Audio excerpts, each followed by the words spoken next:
তার পক্ষ থেকে নবীর আল্লাহর জন্য, আল্লাহর কিতাবকে মানার জন্য, আল্লাহ রাসূল সাল্লাল্লাহু আলাইহি সাল্লামের এবং পুরা মুসলিম উম্মার জন্য, সর্বসাধারণের জন্য, সবার জন্য কল্যাণ। আল্লাহর দ্বীন পালন করলে আল্লাহর কল্যাণ করলাম আমরা। আল্লাহকে আনুগত্য স্বীকার করা হলো, আল্লাহর কিতাব অনুযায়ী চললাম, কিতাবকে মান্য করা হলো, এখানে কল্যাণ আছে। আমাদের রাসূলের আদেশ নিষেধ মানলাম, এতে কল্যাণ আছে। সবার জন্য কল্যাণ হচ্ছে এই নসিহার মধ্যে। আজকে আমরা যে বিষয়টি বলতে চাচ্ছি, বিশেষ করে পর্দার বিষয়টি। আর এই পর্দার বিষয়ে বিশেষ করে এই বিষয়ে আলোচনা করতে হলেই নারী পুরুষ সবাইকে এই পর্দার বিষয়ের অন্তর্ভুক্ত করতে হয়। আল্লাহ রাব্বুল আলামিন সূরাতুন নূরে তিনি বলেছেন 31 নম্বর আয়াত, 30-31 নম্বর আয়াতে বলেছেন, হে নবী আপনি বলে দিন, মানুষদেরকে বলে দিন যে পুরুষ নারী এবং সকলকে বলে দিন পর্দার বিষয়টি কি।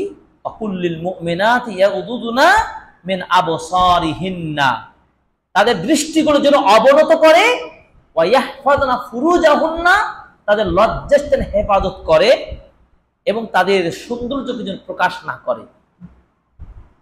তাহলে এটা নারীদেরকে বলা হচ্ছে, পুরুষদেরকে বলা হচ্ছে। এটা কার নির্দেশ? আল্লাহর নির্দেশ। এই নির্দেশ মানা আমাদের উপর জরুরি কি জরুরি না? এটি ফরজ কি ফরজ না? এটি ফরজ। একটা সমাজ, একটা পরিবার ধ্বংস হওয়ার জন্য যথেষ্ট কি সেই পরিবার পর্দা যখন লঙ্ঘন করবে, এই পর্দা লঙ্ঘন হওয়ার ফলে কি হবে? দুশ্চরিত্রের অনুপ্রবেশ ঘটবে। একটা পবিত্র পরিবার অপবিত্র পরিবারে পরিণত হবে। একটা সুন্দর সমাজ নোংরা পরিবেশ সমাজে পরিণত হবে। আমরা সবচেয়ে বেশি যেটা দেখতে পাচ্ছি, একটা পরিবার একটা সমাজ ধ্বংসের পিছনে সবচেয়ে বড় হাতিয়ার হিসেবে যে কাজ করে সেটি হলো কি? ইসলামের গুরুত্বপূর্ণ বিধান একটি হচ্ছে এই পর্দার বিধান লঙ্ঘন করার কারণে। কে কার সাথে পর্দা করবে, কিভাবে করবে, এই বিষয়গুলোর ব্যাপারে নলেজ জ্ঞান আমাদের না থাকার কারণে। নারীদের সমাজে কি সম্মান আছে, মর্যাদা আছে, তাদের প্রতি কোন দৃষ্টিতে আমরা তাকাবো, তারা আমাদের প্রতি সমাজে কিভাবে চলবে, এই ব্যাপারে আমাদের কিসের অভাব? জ্ঞানের অভাব। বিশেষ করে আমাদের সমাজে যেটা ঘটছে সেটা হলো কি, নারীদেরকে আমরা সবচাইতে অবহেলিত মনে করি, সবচাইতে তাদেরকে দুর্বল মনে করি। এই পর্দার বিধান লঙ্ঘন হওয়ার কারণে ব্যভিচারের মতো সবচাইতে নিকৃষ্ট এই কাজটি সমাজের প্রত্যেকটা অলিতে গলিতে আজকে ব্যাপক হারে ছড়িয়ে পড়েছে। অথচ আল্লাহ তাআলা বলেছেন, ওয়ালা তাকরাবুল ফাওয়াহিশা মা যাহারা মিনহা ওয়া মা বাতানা, যেখানে ফাহিশা সেটা প্রকাশ্যে হোক অপ্রকাশ্যে হোক, ফাহিশার কাছেই যেও না। ফাহিশা, অন্যায়, অশ্লীলতা, ব্যভিচার এগুলো তো দূরের কথা। এই ব্যভিচার ছড়িয়ে পড়ছে কেন? নারীদের প্রকৃত মর্যাদা আমরা বুঝতে না পারার কারণে, তাদের সম্মান আমরা না চেনার কারণে এই ব্যভিচার ছড়িয়ে পড়ছে প্রত্যেকটা এলাকায় এলাকায়। তো আজকে আমরা এই বক্তব্যের দার্সের মধ্যে বোঝাতে চাইব যে আমরা নারী পুরুষ উভয়ে আল্লাহর বিধান মেনে চলবো, পর্দার বিধান। যদি আজকে থেকে আমরা প্রতিজ্ঞাবদ্ধ হতে পারি, ইনশাআল্লাহ আপনি যেমন সওয়াব পাবেন, রিজিকে তেমন বরকত পাবেন। আমি কয়েকটা আয়াত শুধু পড়ব। এই নারী পুরুষের যে সব বৈশিষ্ট্যগুলো আমাদের মধ্যে থাকা জরুরি এবং এই বৈশিষ্ট্যগুলো ধারণ করতে পারলেই আমরা নাজাত পাবো ইনশাআল্লাহ। দেখুন আমি কয়েকটা আয়াত পড়ছি সূরা আহজাবের। আল্লাহ পাক বলছেন, ওয়া মান ইয়াকুনুতু মিনকুন্না লিল্লাহি ওয়া রাসূলিহি ওয়া তা'মাল সালিহান নু'তিহা আজরাহা মাররাতাইন ওয়া আ'তাদনা লাহা রিজকান কারীমা। ওই মহিলার কথা বলা হচ্ছে, ওয়া মাইয়াকুনুত মিনকুন্না, ওই সমাজের ওই পরিবারের যে সব নারীরা আল্লাহর আনুগত্য করবে, নবীর আনুগত্য করবে, তথা আল্লাহর আইন, আল্লাহর বিধান মেনে চলবে, রাসূল সাল্লাল্লাহু আলাইহি সাল্লামের নির্দেশ মেনে চলবে, এবং ওয়া তা'মাল সালিহা, এবং সৎ আমল করবে, আমলে সালেহ করবে, পাপ কাজ করবে না, অন্যায় কাজের সাথে নিজেকে যুক্ত করবে না, তারা চেষ্টা সাধ্য অনুযায়ী সর্বদা নেকির কাজ করবে, ভালো কাজ করবে, আর আল্লাহর আনুগত্য স্বীকার করবে। এভাবে যে নারী জীবন চালাবে, নুতিহা আজরাহা মাররাতাইন, আল্লাহ পাক বলছেন অবশ্যই আমি ওই নারীকে 2 বার সওয়াব দান করব। সুবহানাল্লাহ, ডবল 2 বার সওয়াব দান করবেন। কাদেরকে? ওই নারীদেরকে, যেই নারীরা, যেই মহিলারা আল্লাহ এবং তার রাসূলের বিধান মেনে চলবে, সাথে সাথে ভালো কাজ করবে, আমলে সালেহ করবে। আল্লাহ পাকের ওয়াদা হচ্ছে কি তাদেরকে 2 বার সওয়াব দান করবেন। সুবহানাল্লাহ। এরপরে দেখুন, শুধু তাই নয়, ওয়া'আতাদনা লাহা রিজকান কারীমা, আমি আল্লাহ এই আনুগত্যশীলা, এই পর্দানশীলা নারীদের জন্য আমি আল্লাহ সম্মানজনক উন্নত মানের রিজিক, খাদ্য, প্রয়োজনীয় সবকিছু প্রস্তুত রেখেছি। বলুন সুবহানাল্লাহ। আল্লাহ তাদের রিজিক রেখেছেন। রিজিক মানে কি? শুধু তরি তরকারি ভাত খাবার না, সামগ্রিকভাবে তার সুস্থতা, তার সৌন্দর্য, তার নিরাপত্তা, তার সুখময় পরিবার, তার খাদ্য, পানি, চিকিৎসা সবকিছুই আল্লাহ তাআলা তার জন্য সহজ করে দেন। বলুন আলহামদুলিল্লাহ। আমাদের সমাজে এমন কি নাই? আছে আলহামদুলিল্লাহ। এমনও মা বোনদের আছেন যারা এভাবেই আল্লাহর আনুগত্যশীলা নারী এবং আল্লাহর বিধান অনুযায়ী আমল করে থাকেন। আল্লাহ তাদেরকে 2 বার সওয়াব দিবেন এবং তাদেরকে, তাদের জন্য উত্তম স্পেশাল ভিআইপি রিজিক আল্লাহ তাআলা প্রস্তুত করে রাখবেন। এরপর আল্লাহ তাআলা বললেন, ইয়া নিসাআন নাবিয়্যি লাস্তুন্না কাহাদিম মিনান নিসাই ইনিত্তাকাইতুন্না। আল্লাহ রাব্বুল আলামিন যদি এখানে নবীর স্ত্রীগণদের লক্ষ্য করে বললেন, হে নবীর স্ত্রীগণ শোনেন, তোমরা অন্যান্য নারীদের মতো তোমরা নও, দুনিয়ার সাধারণ নারীদের মতো তোমরা সেই সাধারণ নারী নয়। তোমাদের জীবন চলার ব্যাপারে একটু অন্যরকম চলতে হবে। যদি তোমরা আল্লাহর আনুগত্যশীলা নারী হতে চাও, তাহলে অবশ্যই তোমাদেরকে একটু স্পেশাল ভাবে সতর্কতার সাথে জীবন যাপন করতে হবে।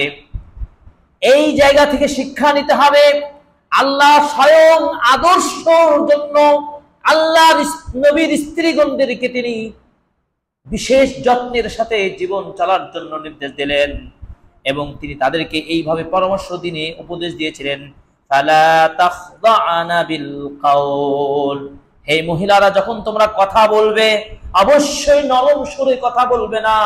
নরম সুরে যদি কথা বলো, মিষ্টি ভাষায় যদি কথা বলো, ফায়াতমা আল্লাযী ফী কলবিহি মারাজ, যাদের হৃদয়ের মধ্যে রোগ রয়েছে, ব্যাকটেরিয়া রয়েছে, ভিতর মধ্যে লালসা রয়েছে, শয়তানি রয়েছে, দুষ্টামি রয়েছে, তারা তোমার এই নরম কথায় তারা কি হবে? আকৃষ্ট হয়ে পড়বে, তারা তোমার প্রতি ঝুঁকে পড়তে পারে। অতএব মহিলারা যখন কথা বলবে তখন অবশ্যই তারা নরম ভাষায় বলবে না। বুঝতে পেরেছেন? কারণ নারীদেরকে আল্লাহ স্পেশাল সম্মান দিয়ে দুনিয়ায় পাঠিয়েছেন, আবার তাদের প্রতি একটা আকর্ষণ দিয়ে আল্লাহ সৃষ্টি করেছেন। সে আকর্ষণের জায়গায় যদি নরম ভাবে তারা কথা বলে, প্রয়োজনীয় কথা, অপ্রয়োজনীয় কথা তো চলবেই না। সেখানেই আল্লাহ তাআলা নির্দেশ দিয়েছেন নবীর স্ত্রীগণকে, সেই শিক্ষা কিন্তু আজও নারীদের জন্য। ওয়াকুলনা কাওলাম মা'রুফা, আর যখন তোমরা কথা বলবে, কথা ভালো কথাই বলবে, সত্য কথাই বলবে, প্রয়োজনীয় কথা বলবে, অপ্রয়োজনীয় কথা তোমরা বলবে না, ফাহিশা কথা বলবে না। মন্দ কথা বললে তো মন্দই কাজ সৃষ্টি হবে, খারাপ কথা বললে খারাপ কাজের আবির্ভাব হবে। অতএব মন্দ কথা চলবে না, কথা বলতে হবে যতটুকু প্রয়োজন ততটুকু পর্দার সাথে। এরপর আল্লাহ বলছেন মহিলাদের কি বলছেন দেখুন, وقرنا في بيوتكن ولا تبرجن تبرج الجاهلية الأولى। হে মহিলারা, তোমরা বাড়িতেই অবস্থান করবে, তোমরা জাহিলি সমাজের মতো নারীদের মতো তোমরা নিজেদের সৌন্দর্য, নিজেদের পর্দা, নিজেদের লজ্জাস্থানের তোমরা সব কিছু বিলীন করে দিয়ে সে জাহিলি সমাজের মতো তোমরাও বাইরে বের হয়ে যেও না। এখন কি জাহিলি সমাজ হবেন না কোনটি যাবেন? ভালো করে শোনেন, কোথায় আপনার মা বোনকে রাখবেন, তাদের নীতি আদর্শ কেমন হবে। তারা বাড়িতে থাকবে তাদের সৌন্দর্য নিয়ে, এ পাড়া ও পাড়া যাওয়া যাবে। সাবধান ও মা বোনেরা, শুনে রাখুন, আল্লাহর নির্দেশ বলছেন ওয়াকরনা ফি বুয়ুতিকুন্না, আর তোমরা তোমাদের বাড়িতে অবস্থান করবে। ওয়ালা তাবাররাজনা তাবাররুজাল জাহিলিয়াতিল উলা, ওই প্রথম যুগের জাহিলি সমাজে নারীরা যেমন তারা ধর্মকর্ম যখন তাদের মধ্যে ছিল না, আদর্শ ছিল না, সম্মান ছিল না, কোন লজ্জা ছিল না, ওই বেহায়ার মতো তাদের মতো তোমরা হয়েও না। তোমাদের থাকার জায়গা, আনন্দের এই নিরাপত্তার জায়গাটা কোথায়? বাড়ি। বাড়িতে থাকে কি করবে মা বোনেরা? আল্লাহ সে কথাও শিক্ষা দিয়ে বলেছেন, আদেশ দিয়েছেন ওয়াকিমনাস সালাতা ওয়া আতিনাজ যাকাতা ওয়া আতিনাল্লাহা ওয়া রাসূলাহ। আল্লাহ তাআলা তার তিনটা দায়িত্ব দিয়ে বললেন ওই মা বোনেরা বাড়িতে থাকবে কি করবে? এক, আল্লাহর সালাত আদায় করবে। দুই, তাদের সম্পদের যাকাত আদায় করবে এবং আল্লাহ এবং তার রাসূলের বিধান মেনে চলবে। কি করে মেনে চলবে? সালাত আদায় করবে। তাদের বড় কাজ কি? সাংসারিক জীবনে চলবে, আর বাড়িতে থেকে তারা বাড়িতে সালাত আদায় করবে, তারা সম্পদে যাকাত দিবে, আর কি করবে? আল্লাহর এবং তার রাসূলের আনুগত্য করে চলবে। যাকাত এই কথা বলতে গিয়ে মা বোনদের উদ্দেশ্যে একটি নসিহা হলো, ফরজ যাকাত স্বর্ণ, রৌপ্য, অর্থ এগুলো যদি নিসাব পরিমাণ হয়, 1 বছর পূর্ণ হলে যাকাত দিতে হবে। 7.5 ভরি স্বর্ণ, 52.5 তলা রৌপ্য সম পরিমাণ নেশাব পরিমাণ যদি সম্পদ থাকে, যাকাত দেবে, এটা ফরজ। এর পরেও যেটি পাত্তাই সাদাকা, দৈনন্দিন সাদাকা মা বোনেরা করবেন। কেমন সাদাকা? রাসূল সাল্লাল্লাহু আলাইহি ওয়াসাল্লাম বলছেন, ভালো করে আপনারা মনে রাখেন, প্রত্যেক দিন যখন সকাল হয় 2 জন করে ফেরেশতা বাড়িতে আসে। কয়জন করে ফেরেশতা? 2 ধরনের ফেরেশতা আসে। এসে আপনার বাসাতে সকালবেলায় আমাদের দেশের কালচার ভিক্ষা চাইবে, অত সহজে চাইবে। সে হয়তো বাহ্যিকভাবে মানুষ, হাদিস বলছে আপনার বাড়িতে সকাল হলে হাজাত প্রয়োজন চেয়ে বসবে কেউ। যদি তার চাওয়া দাবি অনুযায়ী আপনি দেন, কেউ খেতে চায়, কেউ কিছু পয়সা চায়, কেউ কিছু চাউল চায়, যার যেটা প্রয়োজন সেটা চেয়ে বসে। যদি আপনি দিয়ে থাকেন, যা চাইলেন আপনার বাড়িতে আছে আপনি দিলেন, আল্লাহ রাসূল বলছেন ওই ফেরেশতা এসে তখন বলে, আল্লাহ এই দানকারী পরিবারকে, এই দানকারী মা বোনকে, এই দানকারীর মালিককে, এই বাড়ির মালিককে আল্লাহ তুমি আরো সম্পদ বাড়িয়ে দাও। সুবহানাল্লাহ। সকালবেলা ফেরেশতার দোয়া দেখেন।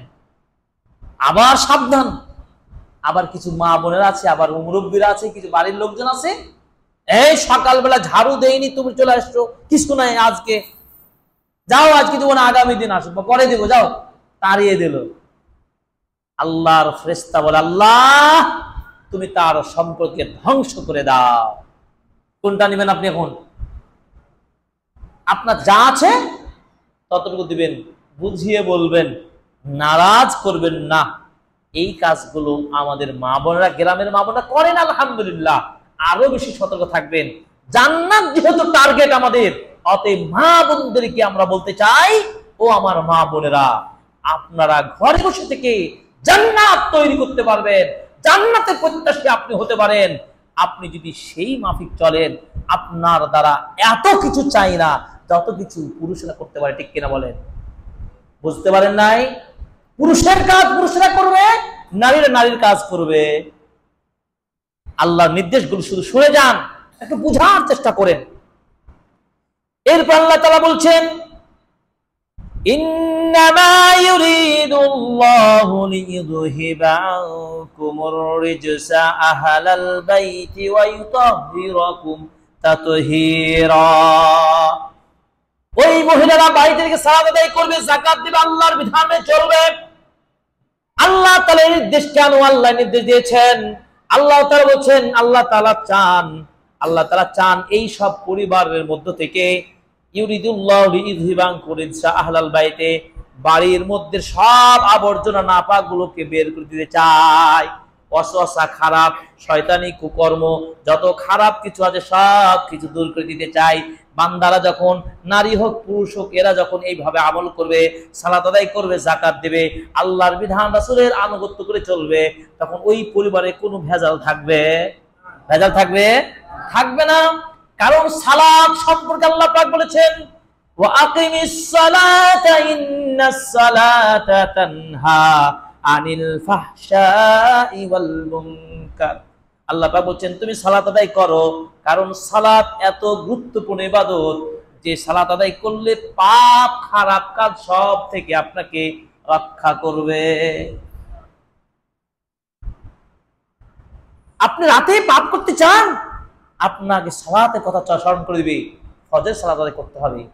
আপনাকে মনে করে দিবে আমি যে পাপ করি, আর এই পাপ করা অবস্থায় যেন মৃত্যু হয়, তাহলে আমি পাপিষ্ঠ হয়ে মারা যাব, আমার কবর কি হবে? চিন্তা করে দেখুন আল্লাহর বিধানগুলো। বাড়িতে থেকে কি করে সালাত আদায় করবে, সিয়াম রাখবে, যাকাত দিবে, আল্লাহর বিধান মেনে চলবে। শুধু তাই নয়, আল্লাহ তাআলা বলেছেন, ওয়াযকুরনা মা ইউতলা ফি বুয়ুতিকুন্না মিন আয়াতিল্লাহি ওয়াল হিকমা ইন্নাল্লাহা কানা লাতীফান খাবীরা। বাড়িতে বসে থেকে ওই মা বোনেরা আল্লাহর কালাম তারা স্মরণ করবে, আল্লাহর যে আয়াতগুলো রয়েছে কোরআন তেলাওয়াত করবে, আল্লাহর যে হিকমাতগুলো রয়েছে, বাণীগুলো রয়েছে, আল্লাহর যে বিধানগুলো রয়েছে সেগুলো তারা স্টাডি করবে, পড়াশোনা করবে। তার মানে কি? তার বাড়িতে কোরআন পড়বে, আল্লাহর কোরআন স্টাডি করবে, তেলাওয়াত করবে, গবেষণা করবে, বাড়িতে করবে তারা। এরপরে আল্লাহ তাআলা এই মহিলাদের ব্যাপারে দেখেন, আমি যে আয়াত থেকে অনুবাদ করে বোঝাতে চাচ্ছি যে আল্লাহ তাআলা নারীদের চেয়েছেন কল্যাণ এবং তাদেরকে দুইবার সওয়াব দিবেন, রিজিক দিবেন। কার বিধান মেনে চললে? আল্লাহর এবং রাসূলের বিধান মেনে চললে। এরপর আল্লাহ পাক বলছেন, ইন্নাল মুসলিমিনা ওয়াল মুসলিমাতি ওয়াল মুমিনিনা ওয়াল মুমিনাতি ওয়াল কানিতিনা ওয়াল কানিতাতি ওয়াস সাদিকিনা ওয়াস সাদিকাতি ওয়াস সাবিরিনা ওয়াস সাবিরাতি ওয়াল খাশিঈনা ওয়াল খাশিআতি والمتصدقين والمتصدقات والصائمين والصائمات والحافظين فروجهن والحافظات والذاكرين الله كثيرا والذاكرات أعد الله لهم مغفرة وأجرا عظيما। এই আয়াতে আল্লাহ পাক বলছেন, নিশ্চয় মুসলিম পুরুষ এবং মুসলিম নারী, ওয়াল মুমিনুনা ওয়াল মুমিনাত, মুমিন পুরুষ মুমিন নারী, এই সব এক একটি করে আল্লাহ বৈশিষ্ট্যের কথা উল্লেখ করছেন। এক নম্বর কি বললো? মুসলিম বলে খেতাব করলেন। কি বলে? মুসলিম, সেটা নারী হোক বা পুরুষ হোক, গণেন, হাত আঙ্গুল গুনে গুনে নিন মুসলিম। সামগ্রিকভাবে কি? মুসলিম নর নারী। দুই নম্বর কি? মুমিন নর নারী। দুই নম্বর মুমিন নর নারী। তিন নম্বর কি? আনুগত্যশীল পুরুষ, আনুগত্যশীল নারী। আনুগত্যশীল মানে কি? মেনে চলে, কখনোই কথার বাইরে যাবে না, আল্লাহর বিধানের বাইরে যাবে না। তিন নম্বর। চার নম্বর ওয়াস-সাদিকিনা ওয়াস-সাদিকাত, সত্যবাদী পুরুষ, সত্যবাদী নারী। 4 নম্বর গুণ। 5 নম্বর গুণ হলো কি ওয়াস-সাবিরিনা ওয়াস-সাবিরাত, ধৈর্যশীলা পুরুষ, ধৈর্যশীল পুরুষ, ধৈর্যশীলা নারী, সবরকারী। 6 নম্বর হলো ওয়াল খাশিঈনা ওয়াল খাশিআত, আল্লাহকে ভয়কারী পুরুষ, ভয়কারী নারী। 7 নম্বর হলো ওয়াল মুতাসাদ্দিকিনা ওয়াল মুতাসাদ্দিকাত, দানকারী পুরুষ ও নারী, ওই যে আল্লাহর রাস্তায় সাদাকাকারী। 8 নম্বর হলো ওয়াস-সাইমিনা, সিয়াম পালনকারী পুরুষ ও নারী, ওয়াস-সাইমাত। 9 নম্বর হচ্ছে কি ওয়াল হাফিযিনা ফুরুজাহুম ওয়াল হাফিযাত, তারা তাদের লজ্জাস্থানের হেফাজতকারী, সংরক্ষণকারী, নিজেদের লজ্জা কখনো বিক্রি করে দেয় না, নিজের লজ্জাস্থানের পূর্ণাঙ্গ হেফাজত করে। 10 নম্বর হচ্ছে ওয়াযাকিরিনাল্লাহা কাসীরান ওয়াযাকিরাত, জিকির আজকার সম্পূর্ণ করতে থাকে আল্লাহর কাছে, আল্লাহর কোরআন তেলাওয়াত করে পুরুষ ও নারী, আল্লাহকে সবসময় স্মরণ করে চলে। এই 10 গুণে গুণান্বিত নারী পুরুষ যদি হতে পারি, আল্লাহ রাব্বুল আলামিন কি বলছেন জানুন। এই আয়াতটি বলে বক্তব্য শেষ হয়ে যাবে। আল্লাহ পাক বলছেন আ'আদাল্লাহু লাহুম মাগফিরাতাহু ওয়া আজরান আযীমা, আল্লাহ রাব্বুল আলামিন তাদের জন্য ক্ষমা প্রস্তুত রেখেছেন। তিনি এই সব মুসলিম নারী 10 গুণে গুণান্বিত নারী পুরুষ সকলকে আল্লাহ তাআলা ক্ষমা করে দেবেন এবং তাদের জন্য উত্তম বড় পুরস্কার রাখবেন। সুবহানাল্লাহ। কি বুঝলেন? তাহলে আমরা কেমন হব পুরুষ নারী? শুধু মহিলারা না, আপনারা, আমরা, নারীরা, মহিলার সবাই হবে কি? বলতে পারবেন 10টা গুণের কথা? মুখস্থ হয়েছে? আবার দেখেন, মুসলমান, মুমিন, আনুগত্যশীল, সালাত আদায়কারী, সিয়াম পালনকারী, সবরকারী, আল্লাহকে ভয়কারী, আল্লাহকে জিকিরকারী, সাদাকাকারী, সত্যবাদী। পারবেন না? এই গুণগুলো আমাদের নারী পুরুষ সবার মধ্যে যদি থাকে, আল্লাহ রাব্বুল আলামিন আমাদেরকে ক্ষমা করবেন এবং তিনি জান্নাত প্রাইজ দিবেন। সুবহানাল্লাহ। হাদিস এসেছে, রাসূল সাল্লাল্লাহু আলাইহি ওয়াসাল্লাম বলেছেন, আল্লাহ রাব্বুল আলামিন বলেছেন আ'তাতুল ইবাদিয়াস সালিহিনা মা লা আইন রাআত, আমি সৎ বান্দাদের জন্য এমন জান্নাত প্রস্তুত করেছি যে জান্নাত কোনো অন্তর দিয়ে কল্পনা করে নাই, কোনো চোখ দিয়ে দেখে নাই, কান দিয়ে শোনে নাই, অকল্পনীয় সুসজ্জিত নিয়ামতে ভরপুর জান্নাত প্রস্তুত করেছে। কাদের জন্য? সৎ বান্দাদের জন্য। সৎ বান্দাদের জন্য আল্লাহ তাআলা জান্নাত প্রস্তুত করেছেন। এই জান্নাত বলতে গিয়ে একটা হাদিস বলবো, বিশেষ করে মহিলাদের সতর্কতার এখানে হওয়ার সুযোগ আছে। হাদিসটা কি? ইমরান বিন হুসাইন রাদিয়াল্লাহু তাআলা আনহু, হাদিসের বর্ণনাকারী কে? হাদিসটা বর্ণনাকারী হচ্ছে সাহাবীকে ইমরান বিন হুসাইন রাদিয়াল্লাহু তাআলা আনহু। তিনি রাসূল সাল্লাল্লাহু আলাইহি সাল্লাম থেকে হাদিসটা বর্ণনা করছেন। আল্লাহর নবী সাল্লাল্লাহু আলাইহি সাল্লাম বলছেন, ইত্তালাআতু ফিল জান্নাহ, আমি জান্নাতে উঁকি মেরে দেখলাম। কে বলছেন? আল্লাহর নবী। তিনি বলছেন, আমি জান্নাতে উঁকি মেরে দেখলাম, ফারাআইতু আকসারা আহলিহাল ফুকারা, জান্নাতের অধিকাংশই ফকির, দরিদ্র শ্রেণীর লোকেরা জান্নাতে। নেরেবার দরিদ্র অসহায় মানুষরাই জান্নাতে। ওয়াত্তালাআতু ফিন্নার, আর আমি জাহান্নামে কি করলাম? উঁকি মেরে দেখলাম। জান্নাতও দেখলাম, জাহান্নামও দেখলাম। আর জাহান্নামে উঁকি মেরে দেখছি, ফারাইতু আকসারা আহলিহান নিসা, জাহান্নামের অধিকাংশ হচ্ছে মহিলারা। মহিলারা কে? মহিলারা কে? আপনার মা।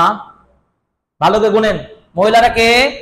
আপনার মা, আপনার বোন, আপনার খালা, আপনার মামি, আপনার ফুফু, আপনার মেয়ে, আপনার স্ত্রী, আপনার নাতিন, আপনার পুতিন, আর কত নেবেন? সবাই তো আপনার কেউ না কেউ সম্পর্কের বন্ধন। আপনার আপন মা জাহান্নামে যাক, আপন স্ত্রী জাহান্নামে যাক, আপনার মেয়ে জাহান্নামে যাক, আর আপনি জান্নাতে যাবেন, এটা কি হতে পারে? মেনে নেবেন? মেনে নেওয়া যায়?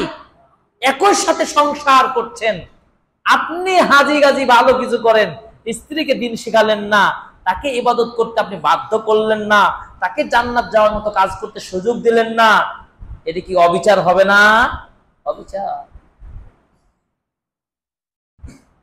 এই স্ত্রীদেরকে, সন্তানদেরকে জাহান্নাম থেকে বাঁচানোর জন্য দায়িত্ব আপনার উপর আল্লাহ জারি করেছেন।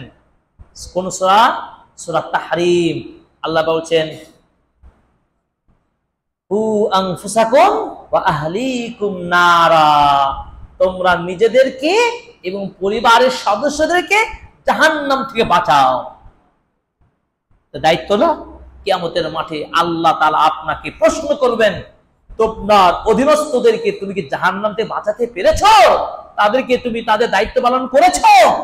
কি হবে সেদিন জবাব দিতে পারবেন? রাসূল সাল্লাল্লাহু আলাইহি ওয়াসাল্লাম বলেন, আলা কুল্লুকুম রাঈন ওয়া কুল্লুকুম মাসউলুন আন রাইয়াতিহি, তোমরা প্রত্যেকে রাখাল, তোমাদের প্রত্যেকে তার নিজ দায়িত্ব সম্পর্কে কিয়ামতের মাঠে আল্লাহকে জবাব দিতে হবে। আপনার অধীনে আপনার স্ত্রী না, আপনার অধীনে আপনার মেয়ে না, আপনার অধীনে আপনার সন্তান না, আপনার অধীনে আপনার স্ত্রী না, সকলকে জান্নাতে নিয়ে যাওয়ার জন্য আপ্রাণ চেষ্টা আপনাকে করতে হবে। এই জন্য একটা সমাজকে, একটা পরিবারকে জাহান্নাম থেকে বাঁচাতে হলে প্রত্যেকের দায়িত্বশীল জায়গা থেকে দায়িত্ব পালন করতে হবে। একজন ইমাম, আপনার পাড়ার নেতা ইমাম সাহেব নিজেও যেমন জাহান্নাম থেকে বাঁচতে চায়, পাড়ার মুসল্লিদেরকে, এলাকার লোকদেরকেও বাঁচাতে চায়। আপনিও পরিবারের মালিক, আপনি আপনার স্ত্রী সন্তানদেরকে জাহান্নাম থেকে বাঁচাবেন। এর জন্য আপনিও চেষ্টা করবেন। দায়িত্ব পালন করে যদি ব্যর্থ হন, আল্লাহ তাআলা সেটা ফয়সালা করবেন। কিন্তু আপনি চেষ্টাই করলেন না, তাহলে হবে? জাহান্নামে অধিকাংশ মহিলা নারী। কেন মহিলারা জাহান্নামে অধিকাংশ মহিলা নারী? প্রশ্ন তো আছে। রাসূল সাল্লাল্লাহু আলাইহি সাল্লাম ঈদের মাঠে তিনি যখন সালাত আদায় করতেন ঈদের মাঠে, তখন মহিলাদের কাছে তিনি স্পেশাল তিনি যেতেন।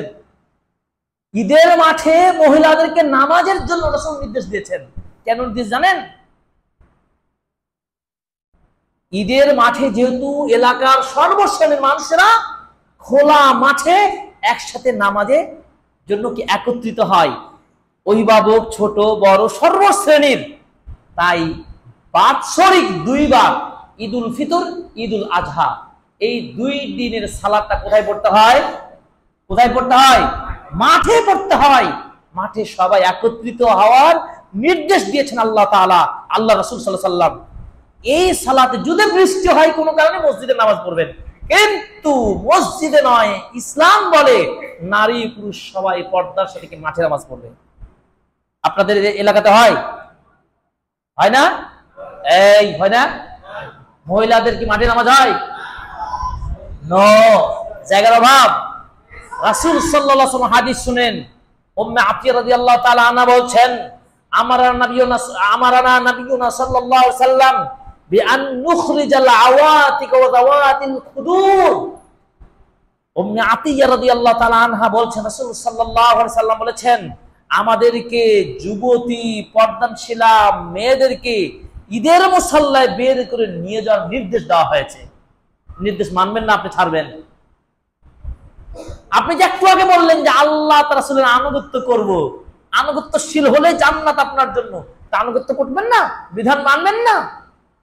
ইসলামের বিধান আপনি কিছু মানবেন আর কি ছাড়বেন, নিজের মতো চলবেন, হবে? আমি যে কথা বোঝাতে চাচ্ছি, ঈদের মাঠে নারী পুরুষ সকলকে একত্রিত করার কেন নির্দেশ দিলেন? আল্লাহর নবী সাল্লাল্লাহু আলাইহি ওয়াসাল্লাম ঈদের মাঠে জাতির উদ্দেশ্যে প্রত্যেক এলাকার ইমামরা এক মাঠে পেয়ে সকলকে ফাঁকা আকাশের নিচে ইসলামের কথা, ইমানের কথা, জান্নাতের কথা, জাহান্নামের কথা সবকিছু দিয়ে একটা বাৎসরিক আলোচনার সুযোগ করে দিবেন। ঠিক কিনা বলেন? নরমাল জালসা মাহফিল আসবে কি আসবে না, ইসলাম বিধান করে দিয়েছে বাৎসরিক দুইটা দিন, ঈদের ফিতর, ঈদুল আজহা, মাঠে এসে একত্রিত হবেন। আল্লাহর নবী সকলকে উদ্দেশ্য করে উপদেশ দিতেন বিশেষ করে মহিলাদের যে কর্নার থাকে, যে সাইড থাকে, সেদিকে পর্দার সাথে থাকে, সেখানে গিয়ে তিনি মহিলাদেরকে স্পেশাল নসিহত করতেন, উপদেশ দিতেন।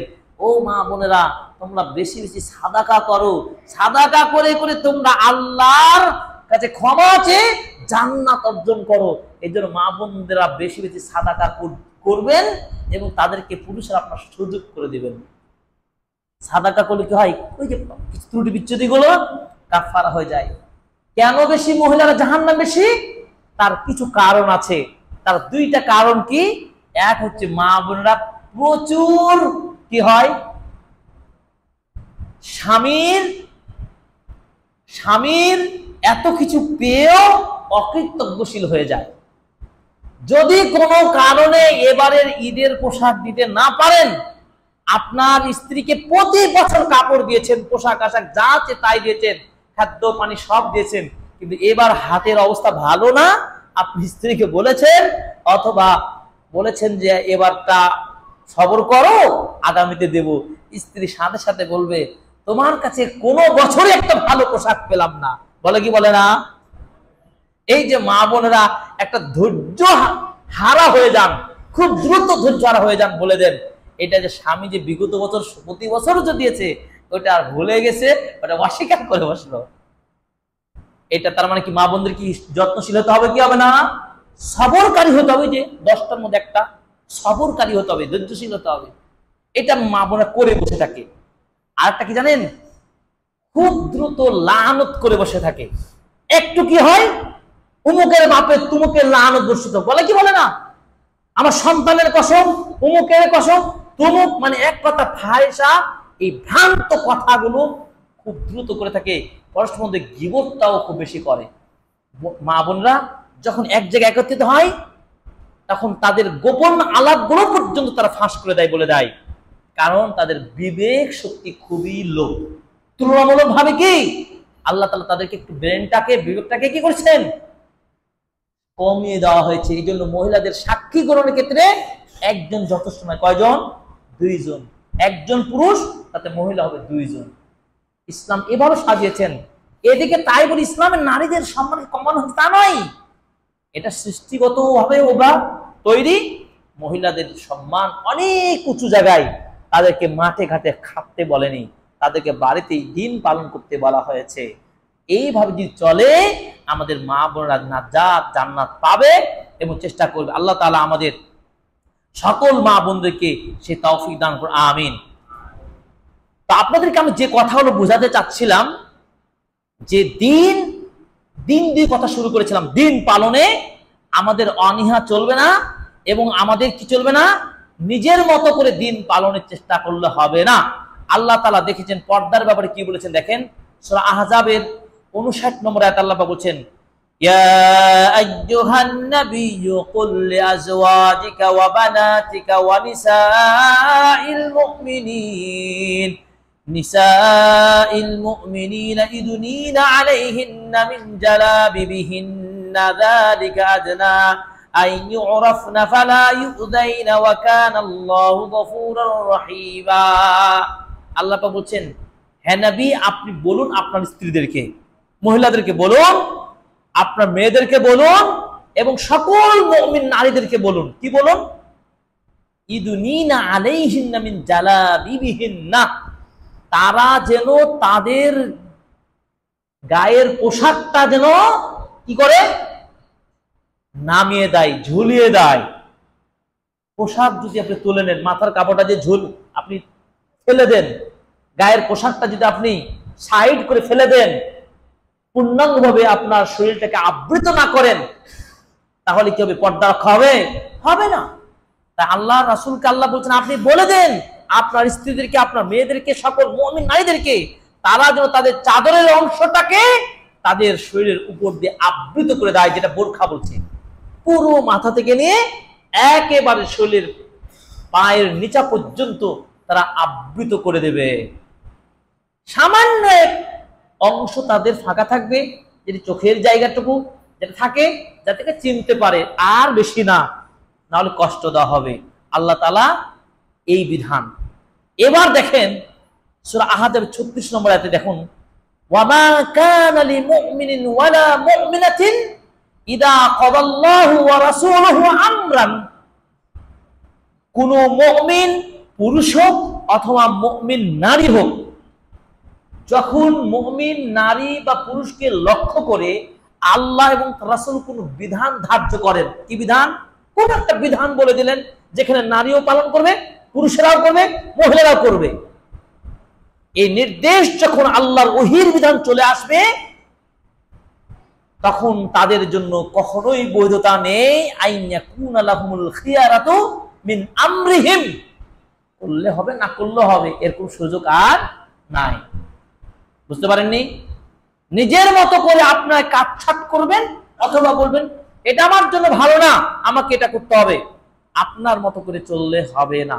এর ইসলাম, এটা কোরআনের বাণী, মানা চলবে না, বরং এটা আল্লাহ এবং রাসূলের অবাধ্যতা করা হবে। আর ওয়ামাইয়া আসিল্লাহ ওয়া রাসূলহু, আল্লাহ এবং রাসূলের বিধানকে লঙ্ঘন করবে, আল্লাহ বলছেন ফাকাদ দাল্লা দালালাম মুবিনা, তার সুস্পষ্ট ভ্রষ্ট হয়ে গেছে। আর যারা ভ্রষ্ট হয়ে যায় তাদের অবস্থা কোথায় যায়? তাদের স্থান জান্নাত না, তাদের স্থান জান্নাত নয়, তাদের স্থান জাহান্নামে চলে যাবে। অতএব আসুন, আমি যে বক্তব্য দিয়ে বোঝাতে চাচ্ছি যে আমাদেরকে নারীর পবিত্রতার মূল মাধ্যম হচ্ছে কি? পর্দা করা। এই পর্দা করার বিষয়ে আরেকটি আয়াত হচ্ছে কি, যে আল্লাহ রাব্বুল বলেন ওয়াল কাওয়াইদু মিনান নিসাইল্লাতী লা ইয়ারজুনা নিকাহান ফালাইসা আলাইহিন্না জুনাহুন আন ইয়াদানা সিয়াবাহুন্না গায়রা মুতাবাররিজাতিন বিজিনাতিন। যেসব নারীরা, বৃদ্ধ নারীরা বয়স হয়ে গেছে, বিবাহের আর কোনো বয়স নেই, সুযোগ নেই, বিবাহের কোনো ইচ্ছাও নেই, এমন মহিলারা যদি পরিপূর্ণভাবে আবৃত নাও করে সমস্যা নেই, তবে যদি তারা তাদের সৌন্দর্য প্রকাশ করতে চায় এটা যেন না করে, বরঞ্চ এই মহিলারাও যদি পর্দার সাথে পুরো দেহকে আবৃত করে চলে বয়স্ক নারীরা, তাহলে তাদের জন্য খায়রুল লাহুন্না, অনেক উত্তম হবে। এই আয়াতে আল্লাহ বয়স্ক নারীদেরকে পর্দার বিষয়ে ছাড় দেননি। তাহলে যুবতী মহিলাদেরকে পর্দার ব্যাপারে কি বলা হয়েছে?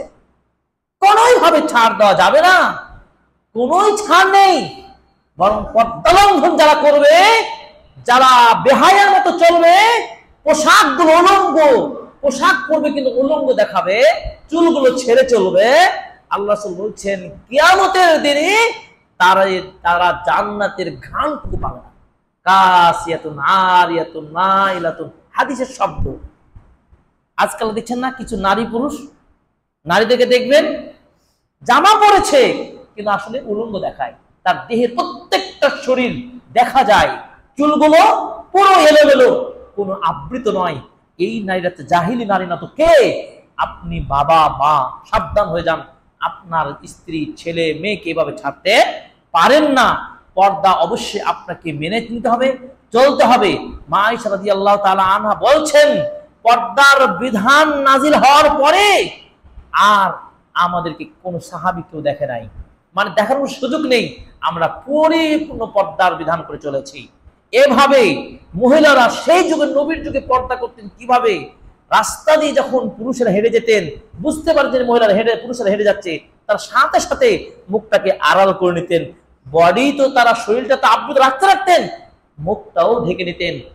আজকাল ফ্যাশন বোরখা দিয়ে, ফ্যাশন পোশাক দিয়ে বোরখার নামে যা চলছে, এটা আরো বেহায়া ছড়িয়ে দেওয়া হচ্ছে, এটাও সমস্যা।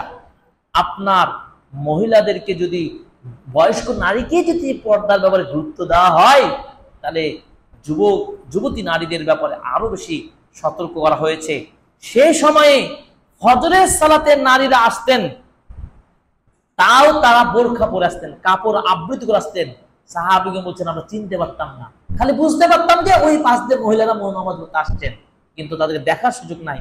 তার মানে তারা অন্ধকারে তারা সালাত আদায় করতে আসতেন, পর্দার সাথে আসতেন। এই সব হাদিস কোরআনগুলোতে বোঝা যায় পর্দা অবশ্যই আপনার আমাকে ফরজ বিধান করতেই হবে। আল্লাহ রাব্বুল আলামিন বলেছেন, মুমিন নারী পুরুষ এরা যদি ঈমানের সাথে সৎ আমল করে, আল্লাহ তাআলা তাদেরকে জীবন্ত নতুন একটা জীবন দান করবেন। আর নুসরা ফাউন্ডেশন আজকে যে দার্সের আয়োজন করেছেন পর্দার বিষয়ে, আমার নিজের লেখাই বই আছে নারীদের প্রতি বিশেষ উপদেশ, এখন নেই, আগামীতে আপনারা লাইব্রেরিতে পাবেন, সংগ্রহ করবেন, সেই বইটা আরো বিস্তারিত পড়বেন। নারীদের অনেক বিষয় রয়েছে। আমি এই পর্দার ব্যাপার বলতে গিয়ে পুরুষদেরকে বলবো, আপনারা আপনাদের মতো পর্দা করবেন, নারীরা নারীদের মতো পর্দা করবেন। অবশ্যই পর্দা ভিত্তিক সমাজ গড়ে তুলতে সবাই ঐক্যবদ্ধ আছে কিনা বলেন? ইনশাআল্লাহ আমরা করবো তো পর্দা ভিত্তিক সমাজ, পরিবার? ইনশাআল্লাহ বলেন ইনশাআল্লাহ। আল্লাহ তাআলা কবুল করুন, আমিন। এই সমাজ পাড়া নাকি সমাজপুর, এই এলাকাকে আল্লাহ তাআলা যেন, পুরো এলাকাকে আল্লাহ তাআলা যেন কি করেন, ইসলামী বিধান ভিত্তিক পর্দা ভিত্তিক সমাজ পরিবার গড়ে তোলার তৌফিক দান করে, আমিন। আল্লাহ তাআলা যেন জান্নাতে আমাদের সকলকে যেন, মা বোন পাড়া মহল্লা সকলকে যেন একসাথে আল্লাহ যেন আল্লাহ কবুল করেন, আমিন। অবশ্যই না মা বোনদেরকে বলবো, বিশেষ করে সমাজে যত বিশৃঙ্খলা সৃষ্টি হচ্ছে, আপনার এই পর্দার বিধানটা লঙ্ঘন করার কারণে মা বোনেরা সবাই আপনার সতর্ক হন। ছোট কাল থেকে ছেলে মেয়েদেরকে আপনার পর্দাসীন গড়ে তুলুন। আপনারা এখন থেকেই সতর্ক হন এবং আপনারা আমাদের ত্রুটির জন্য আল্লাহকে তওবা করুন। আল্লাহ যেন আমাদেরকে ক্ষমা করেন, আমাদের ত্রুটি বিচ্ছুদের ভুল ত্রুটিগুলো ক্ষমা করে দেন। আগামী দিন যেন কল্যাণ হয়, বরকতপূর্ণ হয়, আল্লাহ আমাদের কবুল করুন, আমিন। আল্লাহ তাআলা যেন পরকালে যেন আমাদের এই একটি অপরাধের কারণে নামাজ পড়লাম, সবই করলাম, কিন্তু পর্দা ভিত্তিক চললাম না, সেদিন যেন এটার কারণে জাহান্নাম যেতে না হয়। এই জন্য আল্লাহ প্রত্যেকটা বিধানকে পরিপূর্ণ পালন করি। আল্লাহ তাআলা আমাদের সেই শক্তি ঈমান দান, আমিন। আর নুসরা ফাউন্ডেশন যেভাবে কাজ করছে শিক্ষা দীক্ষায় সমাজে সর্বস্তরে, আপনারা তাদেরকে সহায়তা করবেন, আমার সহায়তা থাকবে ইনশাআল্লাহ। আপনারা যখন যেভাবে আমাকে ডাকবেন, আমি আমার ব্যস্ততার মধ্যে থেকে চেষ্টা করব আপনাদের সাথে সময় দেওয়ার। আল্লাহ তাআলার কাছে দোয়া করছি, এ আমার গোদাগাড়ী এলাকার পুরো বাংলাদেশকে যেন শান্তির একটা দেশ হিসেবে কবুল করেন, আমিন। সব ধরনের অরাজকতা, মানে খারাপ পরিবেশ আমরা যেন না ঘটে, এর জন্য আমরা আল্লাহর কাছে দোয়া করছি, নিরাপত্তার দেশ কামনা করছি। ইব্রাহিম নবী যেমন দোয়া করেছিলেন, আল্লাহ এই দেশটাকে নিরাপদ দেশ করো, আল্লাহ আমাদের এই দেশটাকে নিরাপদ শান্তি দান করো। সব ধরনের অপশক্তি এবং ইসলাম বিদ্বেষী চেতনা যারা পোষণ করেন, তাদেরকে আমরা বলবো কোরআন ও হাদিসের বিধানের আইনের উল্টো পাল্টা করে এদেশের শান্তি মনা, উদার মনা, কোরআন সুন্নাহ ভিত্তিক জীবন চলার এই দ্বীনের পথের নারী পুরুষদেরকে আপনারা বিভ্রান্ত করে সমাজে বেআইনি আইন পাশ করবেন না। আপনারা আপনাদের শিক্ষা ব্যবস্থাপনায়, সিলেবাসে, প্রতিষ্ঠানে, সকল ক্ষেত্রেই আপনার নারী পুরুষদের প্রত্যেকের আলাদা আলাদা পর্দার সাথে শিক্ষা ব্যবস্থা, বাজারঘাট, চলাফেরা সবকিছুতেই আপনার শালীনভাবে ইসলাম ভিত্তিক জীবন চলার পরিবেশ করার চেষ্টা করবেন। এবং সরকার মহল যারাই আসবেন, যারাই থাকবেন বা আছেন, সকলকে বলবো ইসলামকে কখনো, ইসলামী বিধানকে আপনারা বৃদ্ধাঙ্গুলি দেখাবেন না। আপনার কোরআন ও সুন্নাহ ভিত্তিক পরিবার নিজেরা করুন এবং দেশকে সেবা করতে আপনারা সুযোগ করে দিন। আমরা সব ধরনের ভালো কিছু কামনা করছি। আল্লাহ তাআলা আমাদের এই সংক্ষিপ্ত আলোচনা যেন কবুল করেন, আমিন। আল্লাহ তাআলা আমাকে আপনাকে ত্রুটি বিচ্যুতি সব ধরনের যা ঘটেছে, হয়েছে, হচ্ছে, আল্লাহ যেন আমাদের ক্ষমা করেন, আমিন। আল্লাহ তাআলা আমাদের লজ্জাস্থানে হেফাজত দান করুন। রাসূল সাল্লাল্লাহু আলাইহি ওয়াসাল্লাম বলেছেন, মুখ এবং লজ্জাস্থানে যারা জিম্মা নিতে পারবে, সেটা নারী হোক পুরুষ হোক, আল্লাহর নবী তাদের জান্নাতের জিম্মা নিয়েছেন, বলুন আলহামদুলিল্লাহ। তাই আসুন জেনা, ব্যভিচার এবং মুখের গীবত, পরনিন্দা সবকিছু আমরা এই দুইটার জিম্মা নিব, সংযত থাকবো। আল্লাহ তাআলা আমাদেরকে সেই তৌফিক দান করুন, আমিন আমিন। এই বলে আজকে সংক্ষিপ্ত আলোচনা এখানে শেষ করে আমরা কুইজ কয়েকটা প্রশ্ন করে পুরস্কার দিয়ে আজকে আলোচনা সমাপ্ত রাখবো। আপনারা কেউ উঠবেন না, আমরা এই পর্যায়ে কুইজে যাবো ইনশাআল্লাহ।